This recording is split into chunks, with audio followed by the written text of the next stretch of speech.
former executive director of the National Diversity Coalition for President Trump. Bruce LeVell is with us. Bruce, great to have you back on the program. Hey, Grant. Man, what is going on, brother? Listen, so these companies... You're a CEO. You run a successful company. Bruce, you're a CEO. Is it in the best interest? I mean, I don't think you bring your politics into your company and your business.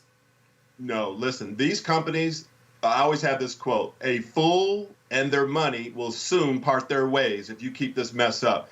Listen, Grant, on these boards of these major corporations and these publicly traded companies, we put these people, board of trustees and everyone on these boards and CEOs. For example, if you own an airline, we want a safe airline. We want a clean airline. We want an airline that can transport passengers to and from their destination safe. If you own a retail commodity store selling goods, keep the store clean and safe. Security, take care of your customers, take care of your employees, sell a good product, say thanks for shopping. This is all we're asking for. But great news on this, Grant. With all this rhetoric and all the craziness, cancel culture that they're trying to leverage, I told you before, we talked about this in another show, they're going to spur the American ingenuity unlike you've never seen. New competition, new businesses are going to uprise. This is my optimism here, baby. Trust me on this one. So this is what I'm happy about, the good news. Yeah, I think you're right. And look, I'm not saying businesses shouldn't lobby. If you're in oil and gas and they're going to pass a law that's anti-fracking or something, well, get involved. That directly affects your shareholders.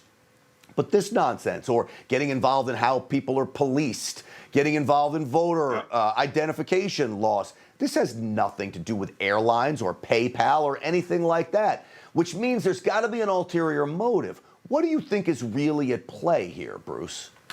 Well, I think it's like the big corporations are really trying to be the decision makers. And, you know, Grant, you and I, we're what, 1 and 2 here on the show of 30+ million small businesses in this great nation. But guess what? And all the viewers, we're 60+% of the GDP, meaning that we actually control the purse strings of the U.S. Congress and Senate based on our payroll taxes. So everyone listening to this, don't underestimate the power of the small business. They're trying to come in here and they're coming together trying to make decisions for us on how we should speak, how we should talk, what we should vote for, what we should dress, and that's wrong. And how we do that is we beat them in the ballot box, and we beat them with our own businesses, Grant. All right, let me